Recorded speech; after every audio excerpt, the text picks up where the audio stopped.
امام احمد ابن حنبل کے گھر بیٹی پیدا ہوتی اور ابو یوسف جو ان کے شاگرد تھے ان کے گھر تو پے در پہ 7 بچیاں پیدا ہوئی.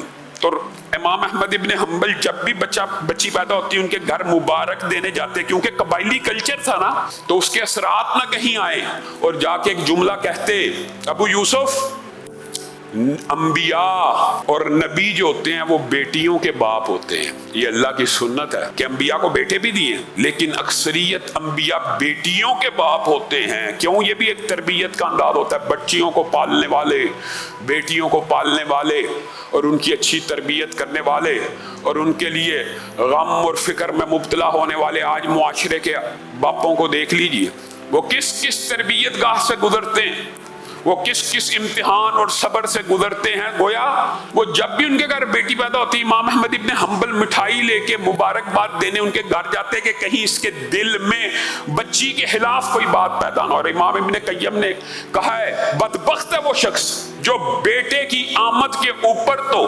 مبارک باتیں بانٹتا پھرے اور بیٹی کی آمد کو چھپاتا پھرے. جس طرح بیٹے کی آمد کی مبارکباد ہے اسی طرح بیٹی کی آمد کی بھی مبارکباد ہے. اور قرآن پاک میں ان کو بہتر قرار دے دیا بیٹوں سے بھی.